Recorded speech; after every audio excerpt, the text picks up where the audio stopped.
The power of the web. The internet can help you to live your dreams and to design the perfect lifestyle that will make you truly happy. Whether you have a small business that you want to turn into a big business, or whether you want to make money writing a blog on a topic you love, internet marketing can do that for you. As an internet marketer, you can make a truly passive income. That means earning a living by writing an amazing website once or creating a product once and then letting the income roll in forevermore. You can even do this as an affiliate marketer by selling someone else's product. As an internet marketer, you can earn a little money on the side, writing articles for other people. The only problem, most people have no idea where to begin with this. When I tell a lot of people that I make money online, the response is often to look at me perplexed. What do you sell? Well, nothing.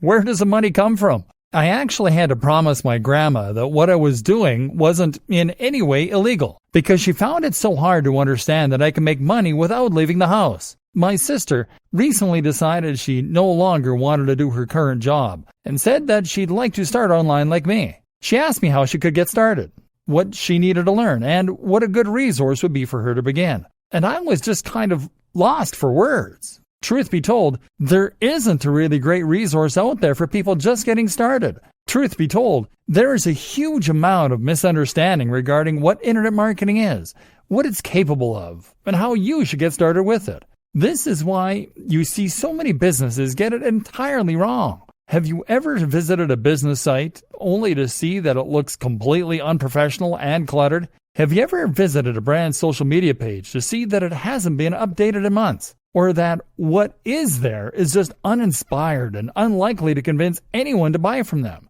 A lot of small businesses will recognize the power of the web to bring them money and customers, but they won't have any clue how to begin.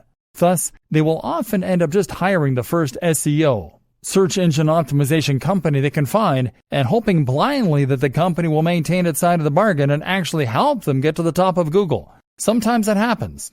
Other times, the company uses outdated, spammy techniques and the business goes bust. Either that, or the company does nothing much and the small business just wastes a lot of money. But how is a company to know whether their SEO agency is doing a good job when they don't really understand how SEO works?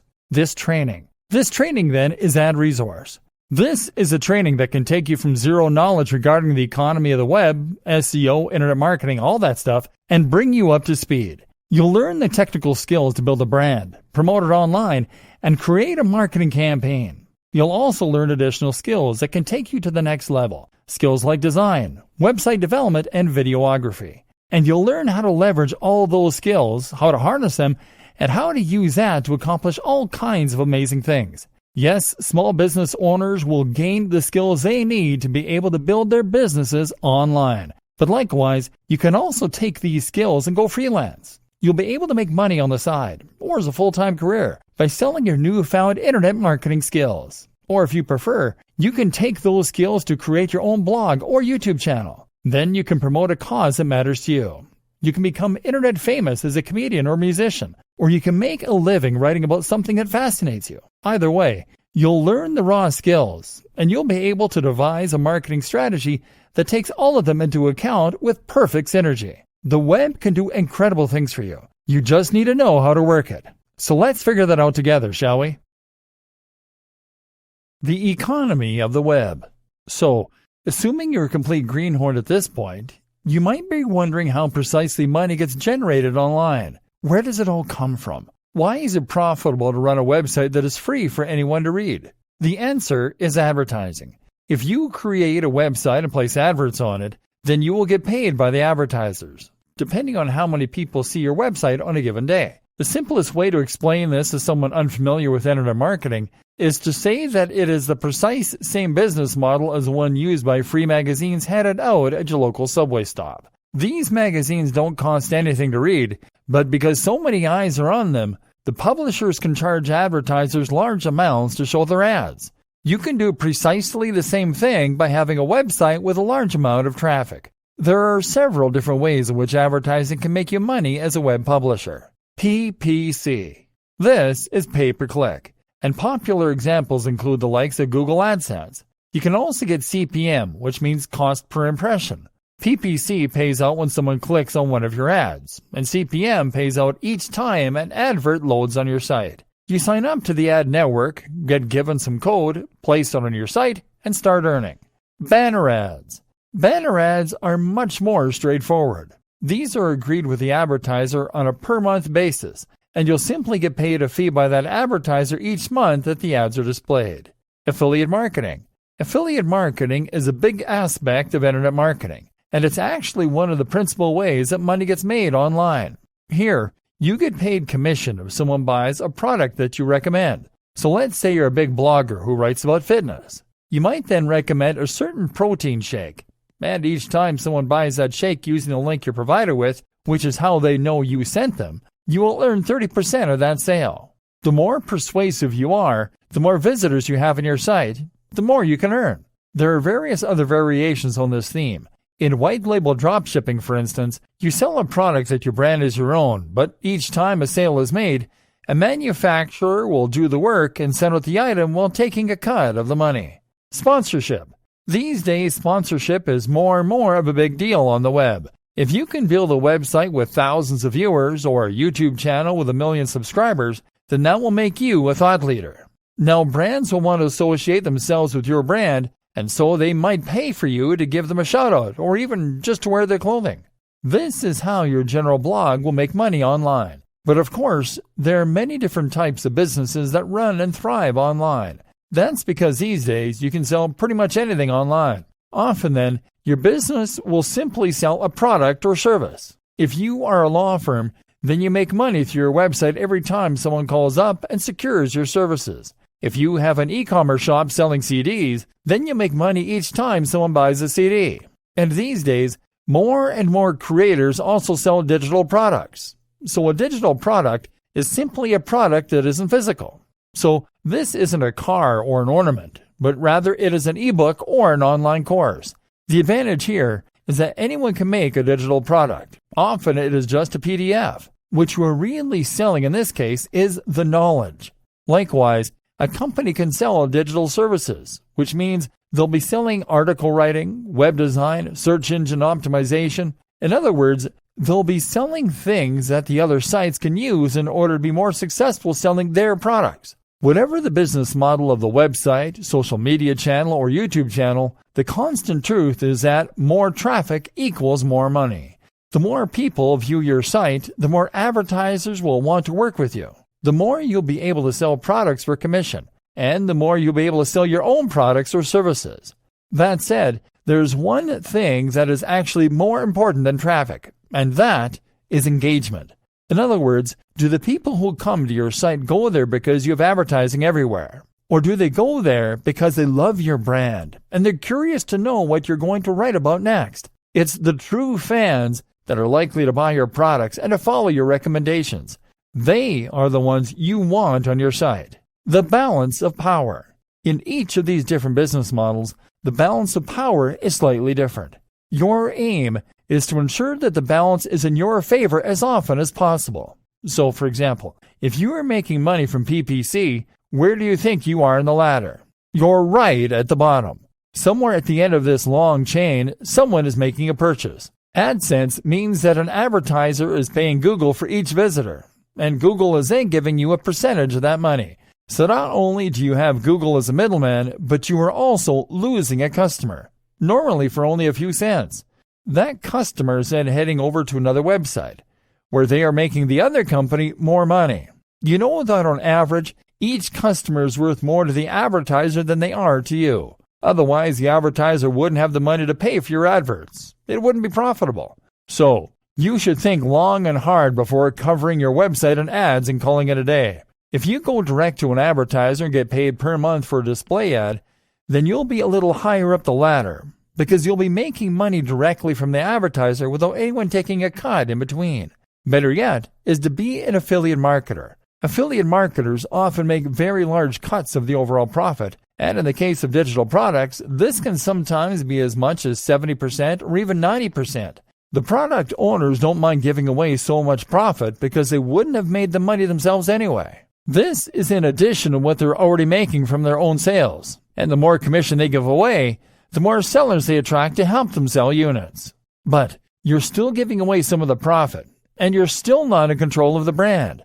Moreover, you are still sending someone away from your website in order to make that cash. And this is why it's better yet to have your own product whenever possible. And if you're a business that sells an actual physical product or a useful service, then you will still be in the strongest position possible. Then again, there's nothing to stop you from having multiple different revenue streams on a single website. You can run a blog that makes money from AdSense, also has a paid banner at the top of the page, also recommends affiliate products in the body of the blog post, and also sells an ebook. And why not offer a consulting program on top of that?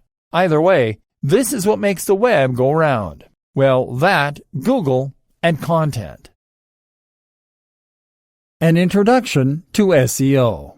So now you know how money is made online, and how you can get rich from a website that doesn't sell anything. More to the point, you know why you need traffic and eyes on your brand in order to be able to generate that money. And how do you get eyes on your brand? The number one option for most sites and businesses is to use Google. Google is by far the largest site engine, and most of us use Google to look up anything we want to know or use. Want to buy a hat? Then you'll probably search Buy Hats online. Want to find out the best exercises for getting great abs? Then you'll probably search for best ways to get great abs. Search engine optimization is all about making sure that your site is the one that comes up first or near the top when someone performs a relevant search like this. That way, people who are looking for your products or your content will find your site. This is still probably the most effective way to bring new visitors to your site and to increase your brand's visibility. But how do you get to that point? A brief history of SEO. To get your site to the top of Google, you need to get inside the mind of Google. That means cracking Google's algorithm and understanding how it indexes and ranks websites. There was a time that this was all very simple. Essentially, Google maintains a huge database of websites and keeps information regarding their subject matter, their quality, etc. When you search Google, it consults this database in order to present you with the most relevant responses. Google builds this database using spiders or bots. These are programs that trawl the web in order to scrape content and add it to the index. To find new pages, these bots will follow links on pages that are already in the index. Google decides which content is a good match or not, at least partly by looking for exact phrase matches. So, if you search for the term buy hats online and there's a website in its database that uses this phrase several times, it will consider it a match. It also considers quality, and one of the biggest indicators of this quality is the inward bound link. The reasoning behind this is that if a website has linked to your website, then it must approve of your website. This looks like a testimony of sorts, and so the more links that point to your site, the more important and high quality it is thought to be. And back when Google first launched, this was pretty much the only thing you needed to know about SEO. To get to the top of Google, you just needed lots of content that would use the same keywords over and over again. And you needed to get lots and lots of links pointing to your site, ideally from relevant sources. So, if you wanted to build a website about making money online, you would start by researching keywords. That would mean using Google's keyword tool in order to see which queries related to your topic were the most popular among users. In other words, which phrases get searched for the most. Let's say you then pick Make Money Online. From there, you then start adding new articles to your website, each containing the phrase Make Money Online a few times per paragraph. And on top of that, you then write content to submit to other websites, perhaps some content farms like eZine articles back in the day. Content farms are sites that let anyone add new content to their pages. This means that you could write 100 articles a month on how to make money online and ensure that each one included a link back to your website, using the anchor text Make Money Online. And with time, these practices would be enough to ensure that you got to the top of Google. But that was then. SEO is much more complex, and in many ways, it has evolved to the point of being something completely different. So, let's examine what it involves now, shall we? A penguin, a panda, a pigeon, and a pirate walk into a bar. Google was once simple, and the web was like the Wild West. Whoever drew fastest would ultimately emerge victorious. But there was an obvious problem with this, because it meant that anyone could get to the top of Google without there being any real necessity to create a high-quality website. You could write the lowest quality content in misspelled broken English, and you could cover it in spammy ads. But as long as you had lots of keywords and lots of links, you'd still come out on top in the results. That meant that people who used Google would end up getting burned because they'd click on low-quality results. And if that carried on, Google would risk losing customers. If every time you searched Google, you found websites that were trying to steal your credit card information, you would probably eventually stop trusting Google. It got so bad that people even started using article spinners. These were tools designed to copy other people's content, replace all the words with synonyms, and then publish it. The result was an unreadable jumbled mess, but it was enough to crack the system. Remember, Google is just like any other website owner. Their customer is the advertiser, and therefore the visitor. They have no loyalty to the website owners, and they are under no obligation to ensure that you keep getting traffic. So, Google evolved. Google changed its algorithms to become more sensitive and smarter. Now, if Google detects attempts to game the system, it can penalize content that was designed to trick Google, and that wasn't offering any quality in return, and it could ensure that only the best quality got to the top. Google's algorithms rolled out, each with a different name, and each of which would shake up the market in a huge way. For example, all Google's updates and what they mean for a good SEO strategy. Panda. Panda was the first big algorithm update to launch, and this was designed to penalize all those sites that had plagiarized their content, that had used spam, or that had used keyword stuffing.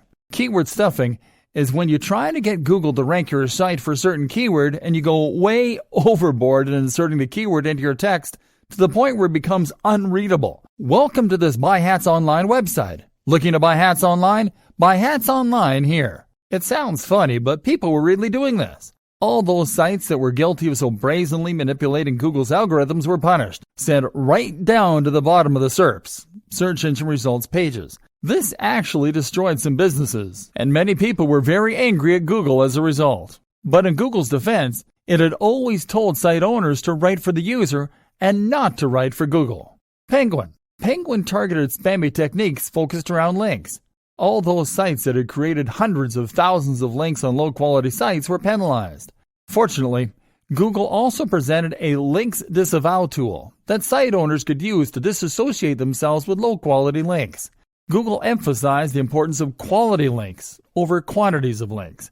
In other words, if you get a link from the BBC, then it will be worth infinitely more than 1,000 links from e-zine articles, simply because anyone can get links from e-zine articles, and a link from the BBC is a genuinely impressive testimony. The best way to think of this now is as a game of degrees of separation. Certain sites have much more clout than others. A site with an .edu domain or a .gov will have a lot of authority and trust to begin with. Likewise, sites that come up in Google's news section also must carry a lot of influence. If you can get a link from one of those sites, then this could change your fortunes overnight. But failing that, you can try getting a link from a site that has a link from one of those sites. Failing that, get a link from a site that has a link from a site that has a link from a site that has lots of authority and trust. In other words, get as close to the most influential brands in your niche as possible to reap the major rewards. Pirate. Pirate focused on stolen content and copyright breaches. About time, too. In 2017, another update called Fred reinforced this by penalizing sites that were violating Google's webmaster guidelines. Affected sites were typically low-quality sites designed purely to bring in ad revenue. Pigeon. Pigeon is all about local search, and it basically makes the location that the search is being carried out in even more important. That's why one of the best strategies for a new SEO campaign today is to start local. Start by targeting Buy Hats Online Santa Monica, and only then branch out into other areas and more global searches. Another update in 2016 called Possum doubled down on this, with queries performed closer to a business being more likely to bring that business up as a result. Mobile. The mobile friendliness update was designed to make webmasters create sites that would be optimized for mobile. This meant they should load quickly, use a responsive design that would change shape depending on the size of the screen, use touch-friendly navigation elements. Speed optimizations became especially important, in fact, and this is something that Google is really pushing for right at the moment. It wants to ensure that users have the best possible experience from start to finish. So, if your site is filled with unnecessary plugins that just slow things down, then you should remove them. Google actually offers a site speed test and a mobile friendliness test, both of which can be run very easily through the browser. Test both these on your site to ensure that your page meets the new requirements, and you can avoid being penalized for not catering to what is now a significantly large portion of the overall audience. AMP. Another thing to look into if you really want to get into Google's good books is AMP. This stands for Accelerated Mobile Pages, and is a new initiative from Google that is designed to encourage creators to create a second, highly mobilized, super quick version of their site. This is possible to achieve through a single plugin if you use WordPress, and once that is in place, your site will be able to appear at the top of the other search results with an image from your site and an AMP logo to encourage more users to click it. RankBrain.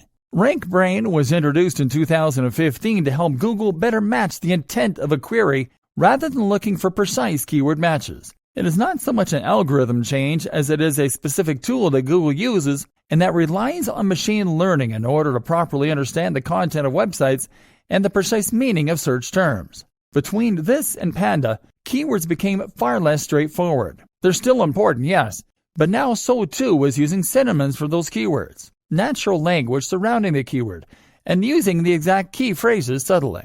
Today, the most common advice is to use keywords with a density of around 1 to 2%. That means 1 or 2 keywords for every 1 to 200 words. I personally recommend going even less. Meanwhile, the use of synonyms and related language is what's known as latent semantic indexing. It's also important to think about the placement of your keywords. A keyword used in the first few sentences, in the header, in the footer, etc., all carry more weight than a typical keyword used anywhere else in the copy. RankBrain is constantly evolving, using huge amounts of data to better understand what users respond well to. And that doesn't just mean keyword use. It also means that you need to offer deeper, more meaningful content. The recommendation among many creators is to aim for content that is anything from 800 to 2,000 words long. This should include links out to other useful sites to act as references. I highly recommend linking out to research and studies if you are writing a scientific piece. And it should include images and charts and bullet points. RankBrain also brings even tighter focus onto UX, user experience. Using its machine learning chops, RankBrain can look around your site as though it were a real person, and it can decide what makes for a good experience and what makes for a bad one. So even if you have great content, RankBrain will penalize you if your site is poorly laid out, or if that content doesn't use a nice readable font with big headers. The new SEO, and everything you need to know to succeed. With all these changes, the face of Google was completely rewritten and altered. The latest version of Google's algorithm is called Hummingbird, but this in fact incorporates all of the above algorithm updates, machine learning tools, and more to form a cohesive whole. Moreover, Hummingbird is different from previous Google algorithm updates because it has the ability to grow, adapt, and evolve on the fly. And that means that Google can update its index from day to day and change the way it looks at our sites. And that means that anytime we crack the code, it can change again. It means we can't settle into a rhythm thinking that we've figured out how to do SEO because it will change again. So instead, all we can do is to understand what it is that Google wants and to ensure that our goals are aligned with Google's. And what does Google want? As I said earlier in this training, it wants to serve the user. It wants people to find the content that they are looking for. It wants that content to be high quality. And it wants them to have a good experience with it. Because that way, they will have a good experience with Google. And that way, they'll be much more likely to come back for more in the future. So your aim, difficult though it might be, is to try and forget about Google on the whole. You should keep keywords in the back of your mind. Every now and then, try to target a topic that is being searched for but isn't highly competitive. Occasionally, give your headings catchy names. But do not write your content with the main aim of impressing Google. Aim to deliver the best possible experience for your audience. Associate with only the highest quality brands that have a similar ethos and message.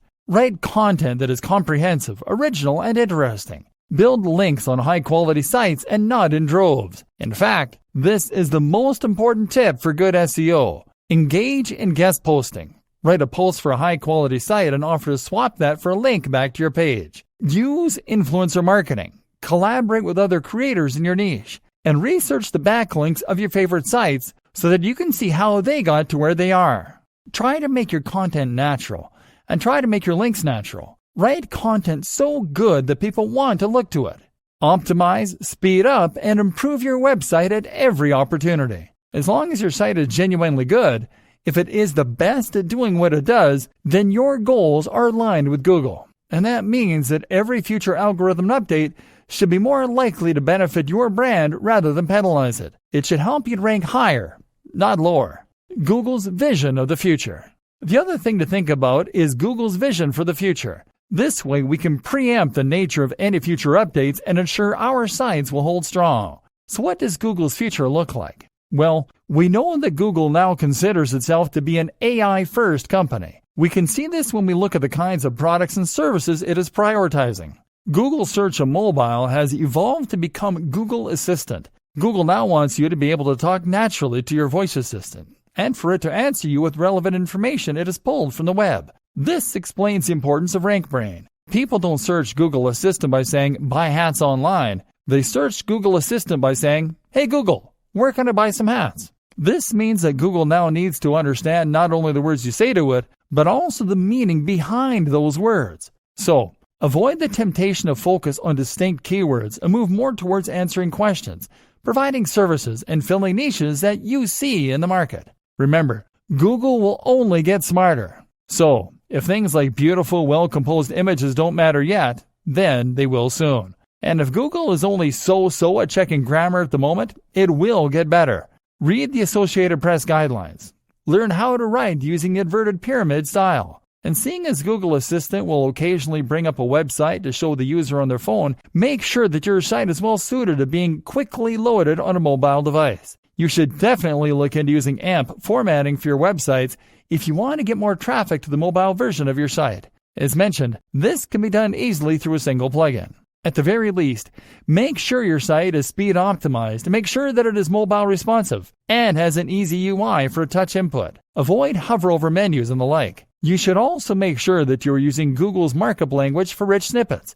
I'll lead you to research the specifics of how this works, but it basically means you're adding some additional HTML code to your site to tell spiders and robots what certain features of your content are. For example, if you are going to provide a recipe with ingredients, then you can use the markup language in order to highlight those ingredients. This is what allows Google to highlight this kind of information, along with review scores and the times of concerts and events. You'll see all this highlighted right on the SERPs, Search Engine Results pages, anytime that you do a search. And of course, this is very important for Google's Assistant's ability to answer you in natural English when you say, what time is a concert tomorrow?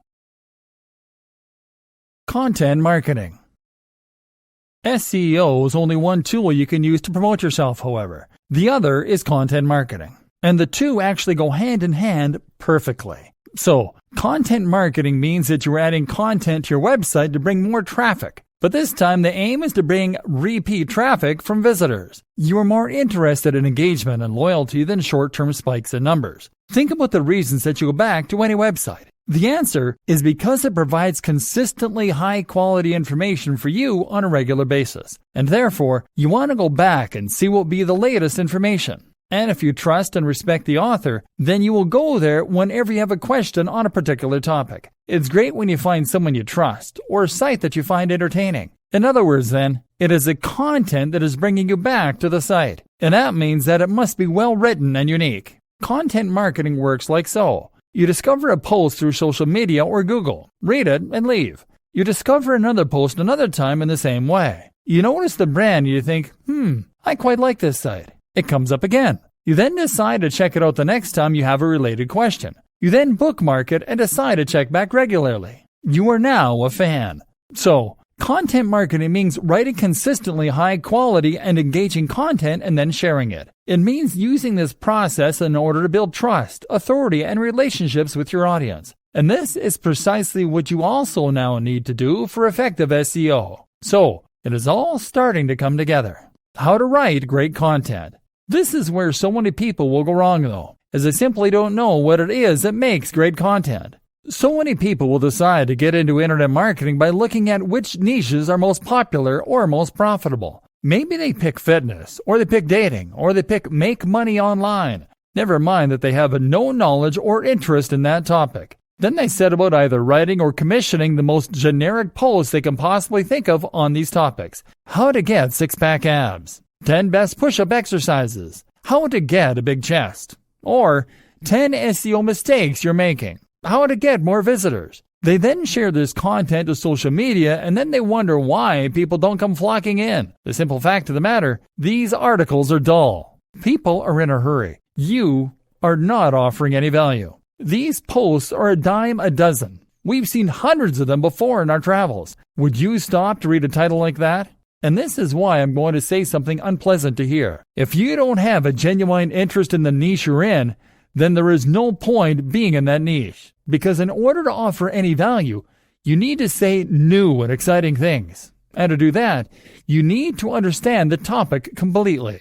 Instead of saying, how to get six-pack abs, then, you might say, how cardio acceleration can help you to burn 900% more fat. That's actually a real thing, and a real statistic, by the way. It's 100 times more interesting than how to get abs. But if you write a post yourself and you're not interested or qualified when it comes to fitness, you won't have the inside knowledge or foresight to write articles like this. And if you hire a writer to write the topic, they'll just find a generic post online and rewrite the post. They aren't experts, and they don't truly care about your brand. They're just trying to get paid. Here are some more pointers to help you write better content. Storytelling is SEO for the human brain. We are naturally inclined to enjoy stories. We like stories because we have been listening to stories around campfires since the very beginning of our evolution. We've evolved listening to them. We also like stories because we can imagine ourselves in the shoes of the person in that story, and that gets us emotionally invested. If you're about to write a dull post, think about how you could restructure it to tell it like a story. We want information quickly. If your page is a dense block of text, then you are going to immediately drive away and lose your visitors. It's highly important that you avoid this by spacing your content out with lots of paragraphs and spacing it with big, bold headings. Your headings should technically tell the whole story. Big fonts are equally important here, especially on mobile. If your posts are just walls of text, then people will leave as soon as they land on your page. And this will be devastating because Google is now able to monitor bounce rates and identify when a visitor lands on your site and then very quickly leaves. Images. The images you use to decorate your content are incredibly important, and they can make a huge difference to your bounce rates, to your audience's enjoyment of your content, and much more. An image will immediately communicate the topic of your post, and if it is taken well, then it will help to increase the apparent production value of your site too. A big, beautiful image can convey an emotion and get people really excited to read your content. Plus, you can actually optimize your images for Google Images by using the right dimensions, 16 by 9, the right tags, and the right file names. It's possible to get some pretty great images for free from stock image websites, but you know what? By far the best strategy of all is to take the photos yourself. This way, you can not only create the most stunning and beautiful images, but also ensure that they perfectly fit the topic of your post and back up your points. Instead of being generic and somewhat relevant, the image can become the perfect partner for whatever your post is about. This means investing in a great camera, and it means learning the basics of composition, framing, using manual settings in your camera, etc. But it's definitely worth it. If nothing else, it is worth it because you'll be able to sell this service as an additional arrow in your quiver, and as part of a comprehensive web marketing service. Content development should mean multimedia content development. Use the right headings.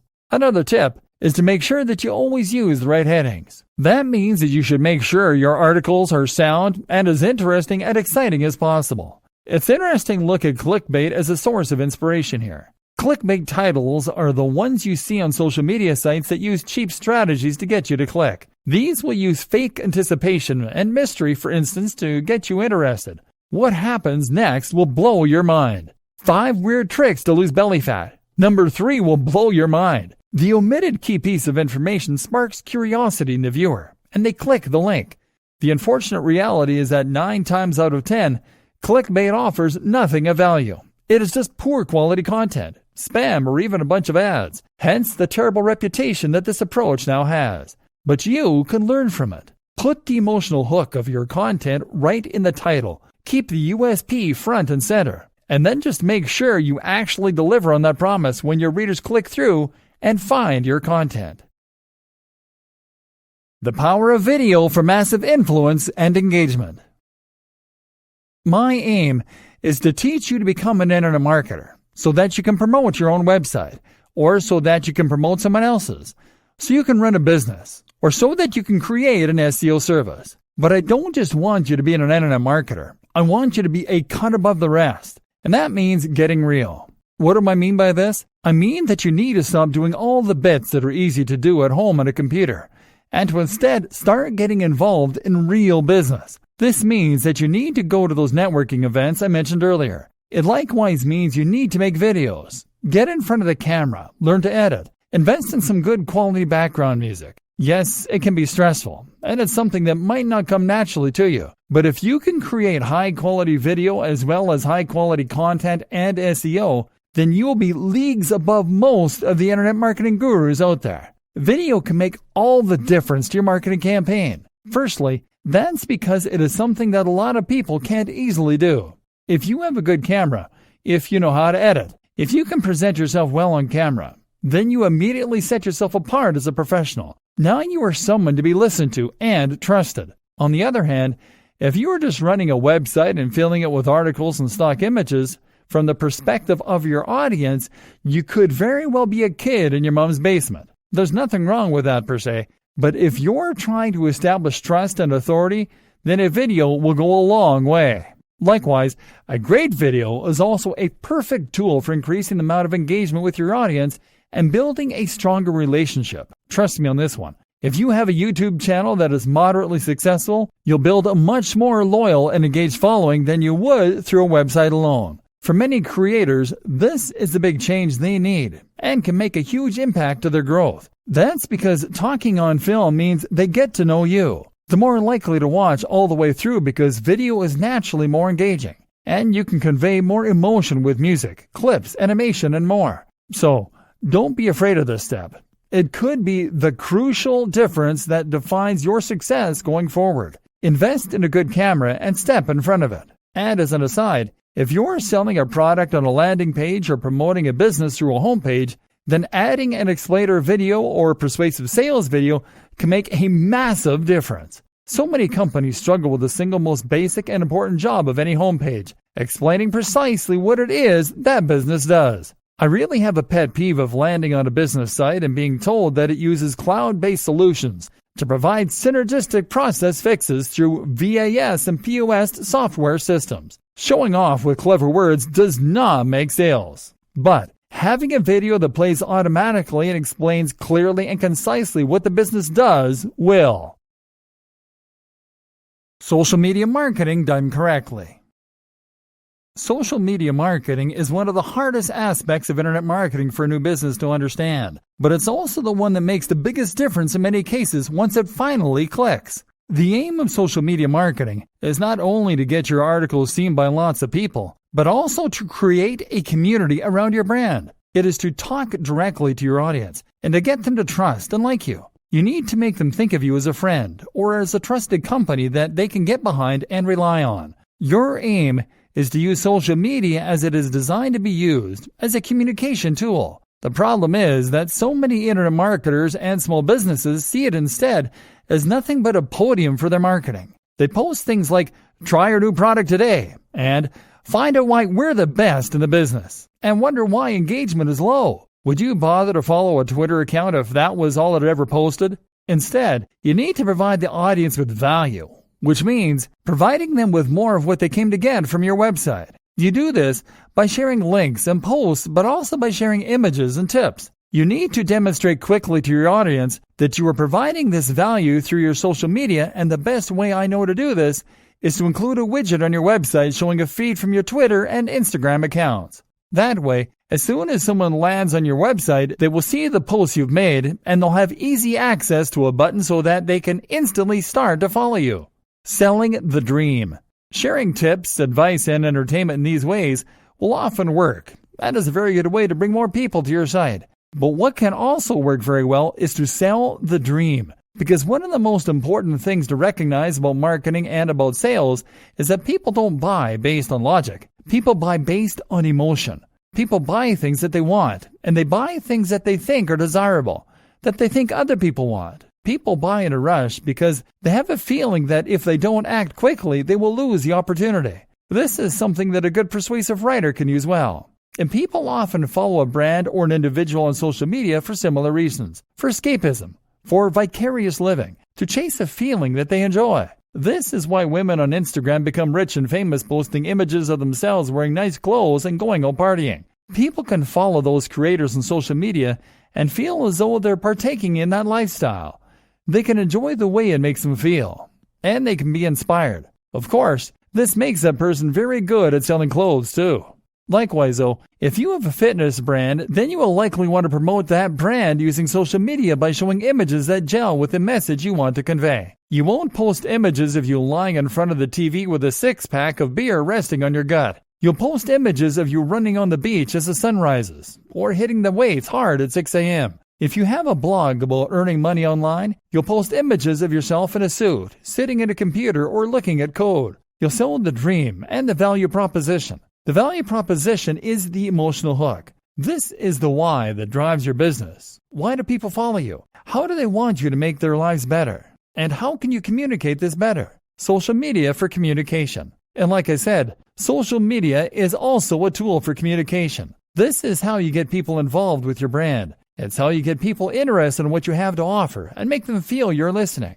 Like, if you have a problem with whatever they have bought, they can get in touch with you and you'll answer. That means you need to be interactive. So post regularly to your social media channels and ask questions. Run competitions and best of all, try out Facebook Live. Being able to talk directly to your followers is an immensely powerful thing and can massively increase engagement and trust. What's more is that right now Facebook, Instagram, and YouTube are all trying to promote their live features. So if you go live right now, your audience will be notified and lots of people will likely get involved. Now, you can ask them what kind of content they'd like to see from you, what kind of products. You can ask questions. You can share your genuine gratitude for their support.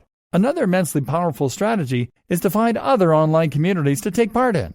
Good examples include forums, of course, but also subreddits and more. These are very powerful places to find new people to market your content to. But if you jump into one of them and post a link to your site, chances are the link will be removed and you may be banned. Best case scenario, you'll receive a lot of negative flack. But on the other hand, if you spend time in that community and answer questions, chat to people, build trust and get to know everyone, then if you mention you have a website, this is an entirely different story. Now you have a legion of people that trust you, some of whom might even consider you friends, and they will be there to support your brand every step of the way and to help you promote it on social media and elsewhere. Note, these social communities are also examples of routes to markets. These are places on the web where the people who make up your target audience congregate. Any platform you can find that lets you communicate directly with the correct audience is a route to market. Other examples include things like industry magazines or clubs. Look for routes to market, as these always offer great marketing opportunities. Finally,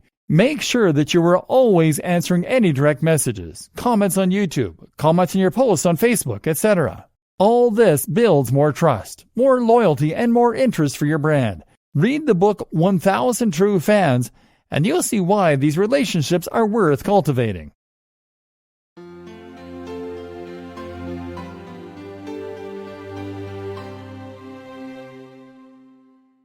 Setting up a remarketing campaign on Quora.